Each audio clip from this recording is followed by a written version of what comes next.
when covered wagons rolled across the Smoky Mountains bringing settlers who were pushing west. And one of these many wagons was a Jet family and their meager belongings. Tulliver Jet was perhaps 5 years old when the journey was made.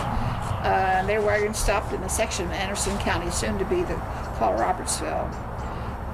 My grandparents are buried in that cemetery on Iroquois, and actually Colin Roberts, who came down from Pennsylvania with slaves. There were slaves in the area too before the Civil War, and established the community of Robertsville. And when he knew of the Civil War, of course, so he sold the slaves. There's a slave block at Robertsville, and also over in the valley where Y-12 is, where they sold slaves. And on the ridge behind the garden apartments, it was thought that he got paid in coins for the slaves, no folded money, and then he hid it in the ridge. And I know one time my mom and I were picking blackberries over on that hill, and there were people over there digging, and she said they were looking for Colin Roberts' money, and he supposed that before the war came, he rolling into here, that he buried it in the hills over there. Of course, this was a long time ago, and they mostly built their own houses, I guess. And there are actually quite a few nice houses. It was called the Cross House. And my grandparents lived there during World War I, and my mom was an only child. So, and all the men were gone to war, so my mom was a tomboy, she ran the tractor, took care of the livestock, and was truly an outside gal. And when my mom and dad were married, they were married on the front porch of this house. In those days, school teachers came into the community and usually lived or boarded somewhere. And my grandmother used to keep some of the teachers. They lived with her here. And this was the little pond. A little pond behind the house, which eventually became the Oak Ridge swimming pool. There's a deep spring there, and it is said that there was an old post road, was a route that the stagecoaches took from Knoxville to Nashville, and it is said that they often stopped at this spot to rest their horses and get a drink of water from this pool. One of the first roads in Anderson County was the old Emory Coach Road. It originated in North Carolina and crossed the river by ferry at Bull Run. It ran through Emory Valley and then joined the East Fork Valley Road, which is most in Robertsville Road. And at a point near the Oak Ridge Country Club, it turned off to the right over the ridge into the Sugar Grove Valley in Blair, and joined the Knoxville to Nashville Turnpike on the western side of the Cumberland Mountains. And two interesting things of note took place on the road in our area. A regular stopover was near the high school in the shade of the large trees there, but the biggest draw was the deep, cool springs that now supplies the Oak Ridge swimming pool. When the horses and coaches or wagons neared Sugar Grove Valley down on the Clinch River, sacks were wrapped around the horses' hoofs and the chains on the harness to muffle the noise that might alert the Indians who lived in the bend of the river there. In 1875, Tennessee General Assembly passed a Charter Act and granted land and assistance in building private schools. And they were never very successful. So they started building public schools, and the two schools that supplied this community was Robertsville High School, which consisted of grade 1 through grade 12, and the Wheat School, which is out at K25, and that also was the Roane County School that's with grade 1 through 12. And kids, of course, were rounded up on school buses and taken to schools. unless you lived within a mile, and then you had to walk. Everybody who had lived within a mile of the school had to walk. That was one of some of the universal rules. I've heard other people say that too. School, there were only 100 plus children in all 12 grades. In my graduating class, there were 100 plus kids in eighth through high school. In my class, there were only 18 people in my graduating class. And what did your father do for a living? Before the Oak Ridge, before Oak Ridge became into existence. Okay, he had TV. We had no electricity when I was born. It came in here in about 1933. So people needed ice and coal. So he had an ice and coal business. He leased land in Morgan County from the Blue Diamond Coal Company, and he ran mines from which he got his coal. And then he built an ice house in Oliver Springs where he stored ice. There was an ice plant in Clinton, so he delivered. He had people help him, and he had trucks, and he delivered ice and coal, and that was his job. My father was a farmer, and he took care of the farms, our farm and his farm. And he had actually down the hill behind our house was a little cabin. And a guy named Os May lived there, who was my father's helper, and I think he got paid 75 cents a day to help out on the farm. But my grandfather took care of the farms, and my dad went off to work. And in 1942, there were rumors of something strange going on. They built a spur line off the L&N Railroad in up at Elza Gate. And it wasn't long before people started getting letters that that the government, this declaration of taking, that their land is being taken for the Clinton demolition range, and they would have to move immediately. Well, it's sent quite a lot of fear into people because they didn't know where to go, they didn't know what to do. My grandfather took them at his word and decided, I'm not going to sit around and mope about it.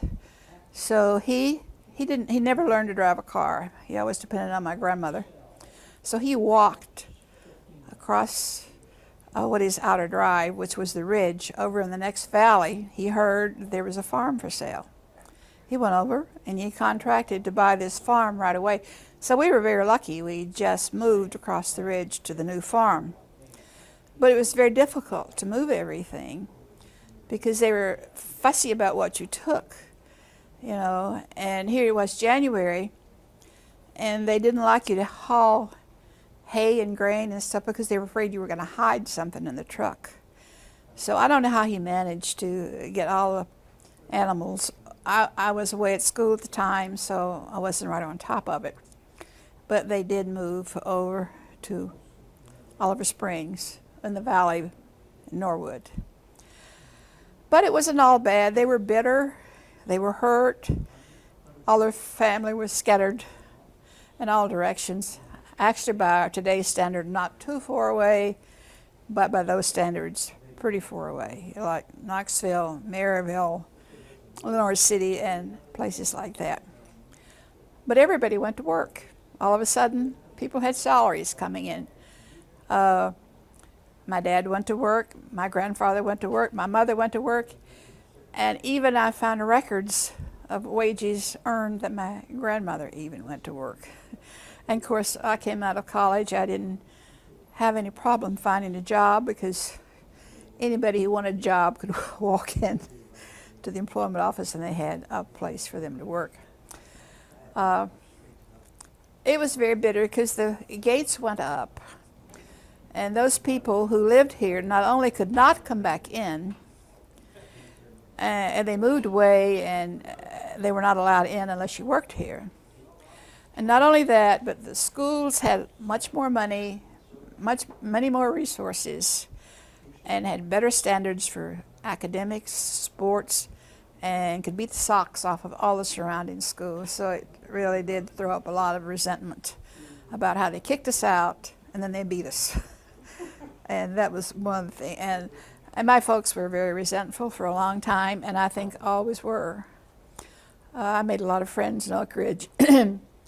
So I enjoyed my newfound friends and my newfound job and all the excitement of Oak Ridge that went on here. But it's very hard for my grandfather because he'd lived there from several generations, and he had, established his orchards and his ponds and built his barns and had his special places, and it was very hard for them to have to leave all of that. And some people really didn't have the resources to know how to find a place. And it was a little different because I think when people had to leave the TV area to find a place, they had counseling and help in looking for new places to live. But we had a war to win and had to hurry up, so they said the main thing was just to get those people out of there in a hurry and let's get on with it.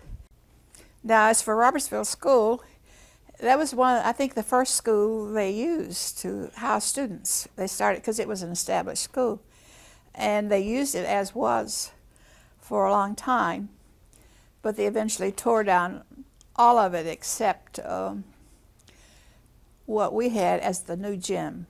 When I went to school there in the 40s and 30s, we had outdoor toilets. We didn't have inside plumbing, but about 3 years before the government took over, they built the new gym.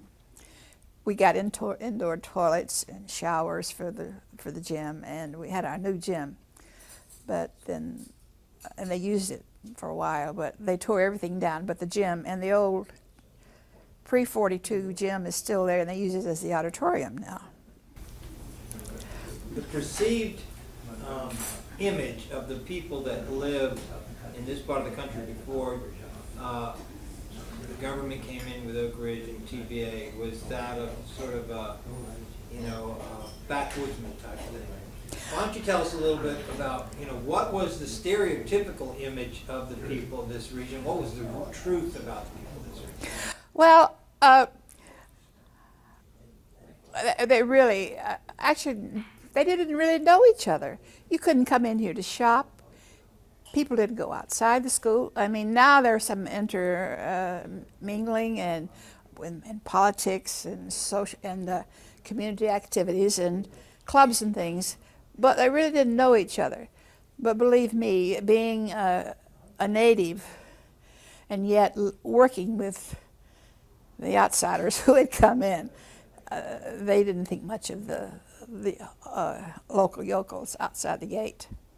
And of course, people outside the gate really despised the people inside the gate because, although it was no fault of their own, but they had been kicked out, and these people had the land and the advantages of the jobs and the economy. However, lots of people, many people prospered because all of a sudden they had paying jobs.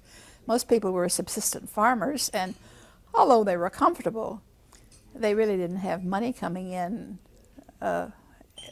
regularly as a salary. But they went to work in the plants, doing whatever. And so it was great. They had jobs, prospered, the economy flourished. How did you feel about, both being an outsider and an insider once you started working? Well, I tried to hide it at first because I didn't really want people to know I was one of those local yokels. And when people made disparaging remarks, I let it go. I didn't say anything because I didn't have the confidence or the courage to stand up for,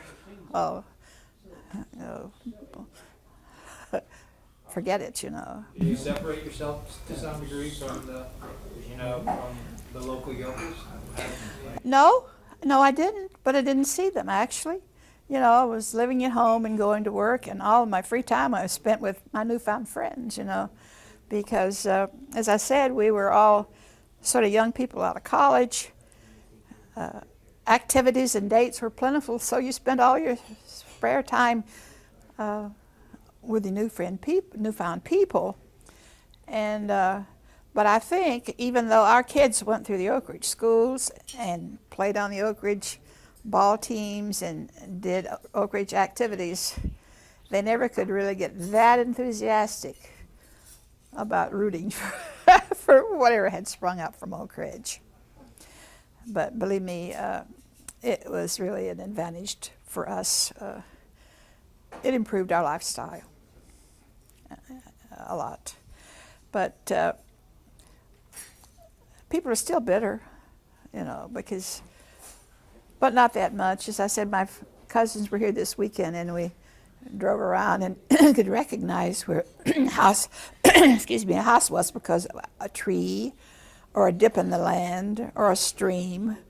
That was the bluff where we used to go to watch the foxes play, or that was where Jess Lau's grist mill was. You can still recognize those things and look at it more nostalgically than bitter now, I think. There was a story about a fellow from this part of the country that was could sort of see the future and predicted that Oak Ridge was coming before it came. Are you familiar with that story? Well, I've read it, but Well, what is that story? I think it's a bunch of baloney. I never heard of it. I'm surprised that I never heard of that. In fact, I shouldn't put this on tape, but I know his grandson's wife, and she is even skeptical of the story. I never heard of it. It could have been. Well, then tell us what it was like, as a young person coming into this. We talked earlier tonight about,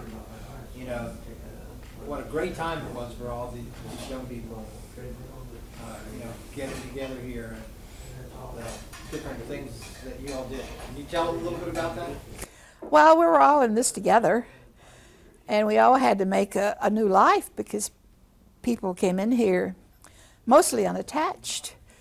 Some people were married and had families, but mostly were young people out of college who were brought in here, who had been interviewed at schools or what have you, to come to work on special skills that they had to run the jobs that had to be done. So the government provided lots of recreation halls.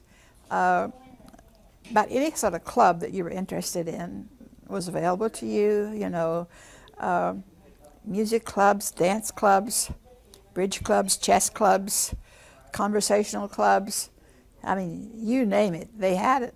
Symphony was organized very early on. Playhouse was organized very early on. So there were lots of things that you could become involved in if you wanted it to. Another thing is that people were getting married right and left and having kids right and left. So we all had child raising in common. And, another thing that threw us together is most people only had one car. So you carpooled, and that was another good thing. Pop would walk in that door about 5:15 every day because he had to catch that ride pool.